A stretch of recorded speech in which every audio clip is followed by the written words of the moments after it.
रज़िया ने हुकूमत संभालते ही घोषणा कर दी कि वो हर जगह तालाब, सड़कें, पुस्तकालय और स्कूल खुलवाएंगी। ये सब सुख सुविधा देखते हुए जनता के बीच रज़िया कम समय में बहुत लोकप्रिय हो गई। अतुल्या एक दिन रज़िया के महल पहुंचा। उसे लगता था कि रज़िया सुल्तान बनने के बाद उससे शादी करेगी, पर जब वो जा रहा था तब उसने याकूत और रज़िया को एक साथ देख लिया। रज़िया याकूत से बोल रही थी, याकूत, हम आप पे बहुत खुश हैं। अगर तुम नहीं होते तो हमारी जान कौन बचाता। और ये सब सुन के याकूत भी बोला, आपके लिए हमारी जान भी हाजिर है। ये सब सुन के रज़िया बहुत खुश हुई और वो बोली, याकूत, अब हम तुम्हें गुलामी से आज़ाद करते हैं। तब याकूत ने कहा, हम आज़ाद होके भी जाएंगे कहाँ, हम तो आपकी गुलामी के लिए ही बने हैं। तब रज़िया बोली, तुम्हारे काम से खुश होकर हम तुम्हें जागीर दे देते जिससे तुम अमीरों के बराबर हो जाओगे। रज़िया ने कहा। अतुल्या ने रज़िया और याकूत की ये बातचीत सुनी तो जलन की आग में झुलसने लगा। एक गुलाम से इतनी नज़दीकियाँ, उसने सोचा आखिर रज़िया है तो औरत ही। एक गुलाम सुल्तान से इस तरह बातें करे, ये कुछ अच्छा नहीं लगता। शायद अब तक रज़िया मुझसे विवाह के लिए याकूत की वजह से ही राज़ी नहीं है। आज मैं ये जानकर रहूँगा कि रज़िया मुझसे निगाह करेगी या नहीं तो इस याकूत को ठिकाने लगाना होगा। और अतुल्या रज़िया के कमरे के सामने पहुँचता है और बड़ी मुश्किल से वो अपने चेहरे पर मुस्कान लाता है। वो रज़िया से सीधा सवाल पूछ लेता है, रज़िया, आपको पता है आपने मुझे वादा किया था कि आप सुल्तान बनने के बाद हमारे से शादी करेंगी। और ये सब सुनकर रज़िया बोलती है, हाँ, हमें वादा तो याद है, पर लोग क्या कहेंगे कि अभी अभी हम सुल्तान बने हैं और आप उसका फ़ायदा उठाना चाहते हैं। ये सब सुन के अतुल्या का दिमाग थोड़ा शांत हुआ। रज़िया ने कहा, आप हमें थोड़ा सा टाइम दीजिएगा, हम आपसे पक्का वादा करते हैं कि हम आपसे ही शादी करेंगे। ये सब सुनकर अतुल्या बहुत खुश हुआ। इसी बीच अमीर जुनैदी और कुछ अमीरों ने एक साजिश को सफल बनाने के लिए गुप्त रूप से बैठक की। अतुल्या को इसकी खबर लग चुकी थी। उसने भाप लिया और गुप्त रूप से उन अमीरों की बात सुनने जा पहुंचा। जल्दी उनकी बातों से वह जान गया था कि अमीर और जुनैदी मिलकर रज़िया का तख्ता पलटने की योजना बना रहे हैं। अतुल्या रज़िया का वफादार था, उसके बचपन का दोस्त था। हर मुश्किल में साथ देने वाला अतुल्या तुरंत ही रज़िया को इस साजिश की खबर देने भागा। रज़िया ने इस साजिश की खबर सुनकर अपनी चाल चली। अतुल्या द्वारा उसने जासूसों से ये अफवाह फैला दी, जुनैदी चुपके चुपके सुल्ताना से सौदा कर रहा है। रज़िया की ये चाल कामयाब हो गई और जुनैदी अपने ही जाल में फंस गया। रज़िया और अतुल्या के मन के मुताबिक अमीरों में फूट पड़ गई। याकूत रज़िया के साथ साये की तरह रहता था। रज़िया उससे कई निजी और राजकीय सलाहें लिया करती थी। अमीरों की आंखों में इसलिए याकूत कांटे की तरह खटकता था। याकूत और रज़िया की नज़दीकियाँ अमीरों की निगाहों में आने लगी। उनके दिमागों में शैतानी चालें पनपने लगी। याकूत उन्हें एक मोहरा लगा।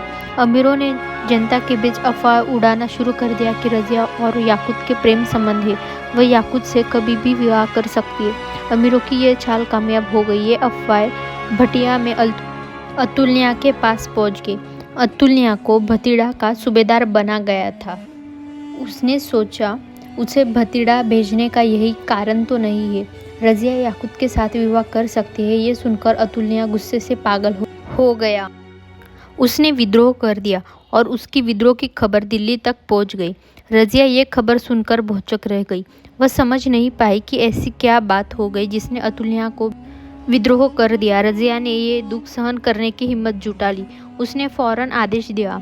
भतीड़ा के बिगड़ते हालात को काबू में करने के लिए उसने सेना को जल्दी से जल्दी भतीड़ा की ओर भेज दिया। तय हुआ रमज़ान के महीने में 3 अप्रैल को कूच किया जाए। रमज़ान का महीना होने के कारण सेना के ज़्यादातर मुस्लिम सैनिकों ने रोज़ा रखा हुआ। सैनिक सूरज उगने से डूबने तक निर्जल उपवास रखने के कारण बीमार पड़ने लगे। रोज़ों ने उनकी हालत ख़राब कर दी। ऊपर से अप्रैल की गर्मी ने कहीं का ना रखा। अतुल्या को इसकी खबर लगने लगी और वो मन ही मन खुश होने लगा। उसने आजू बाजू जो गांव आते थे वहाँ तक खाने पीने की वस्तुएं हटवा दी, जिससे शाही फौज को अनाज का एक भी दाना नसीब ना हो सके। भतीड़ा पहुंची शाही फौज थक चुकी थी। और उसके सामने अतुल्या के सिपाही जो ताज़ा दम की बढ़िया हथियारों से लैस थे। घमासान लड़ाई शुरू हो गई। अतुल्या के सैनिकों ने याकूत को घेर लिया और उस पे चारों तरफ से हमले कर दिए और उसमें याकूत मर गया। ये सब सुनकर रज़िया बहुत दुखी हुई और रज़िया की सेना कमज़ोर पड़ने लगी। उस टाइम रज़िया चाहकर भी अतुल्या को सच्चाई नहीं समझा पाई, लेकिन कब तक सच्चाई छुपेगी, उसे एक न एक दिन सामने आना ही था। अतुल्या को भी कुछ समय बाद सच्चाई समझ में आई। वह समझा गया कि उसे अमीरों ने अपने जाल में फंसाकर बहुत बड़ी बाजी पलट दी थी। वे अपनी साजिश में कामयाब हो चुके थे। जब तक अतुल्या को सच्चाई समझ में आई तब तक बहुत देर हो चुकी थी। अमीरों ने रज़िया की हार की खबर सुनकर उसके सौतेले भाई बहराम को सुल्तान बना दिया। अतुल्या अपनी बेवकूफ़ी पर पछता रहा था। उसके शक में पड़कर रज़िया के हाथ से हुकूमत की चाबी 40 सरदारों के हाथ में पहुंचा दी थी। उसने रज़िया को कारावास से बाहर निकालकर महल में पहुंचा दिया था। रज़िया को भी लगा कि अब अतुल्या के सहारे ही वह दिल्ली की हुकूमत फिर से प्राप्त कर सकती है। याकूत की मौत के बाद अकेली पड़ गई रज़िया जानती थी कि अतुल्या की मदद के बिना वह विरोधियों को दमन नहीं कर सकती थी। अतुल्या रज़िया के सामने पहुंचा। उसने अपनी गलती की माफ़ी मांगी और रज़िया से फिर एक बार शादी के लिए पूछा। रज़िया ने शादी के लिए हाँ बोल दिया, पर उसने ये भी कहा हमें दिल्ली की हुकूमत पाने की फिर से कोशिश शुरू कर देनी चाहिए। भतीड़ा में अतुल्या और रज़िया की शादी हो गई और ये खबर दिल्ली के अमीरों को लग गई थी।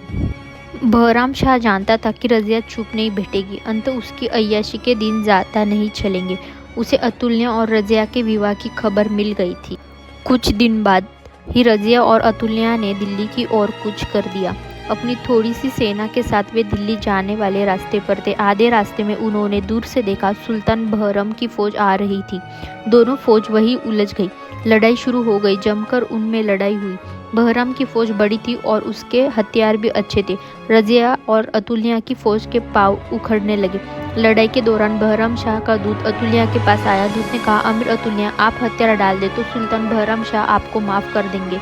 अतुल्या ने कुछ पल सोचकर उत्तर दिया, सुल्तान के लिए जीने के बदले में रज़िया के लिए जान देना बेहतर समझता हूँ। अतुल्या का ये जवाब मिलते ही उसको घेर कर खड़े सैनिकों ने उस पर हमला कर दिया और अतुल्या के मौत के घाट उतार दिया। बेबस रज़िया चीख उठी, अतुल्या अतुल्या। वह अतुल्या को बचाने के लिए आगे बढ़ी थी। तभी एक तीर उसके छाती में लगा और वो भी चल बसी।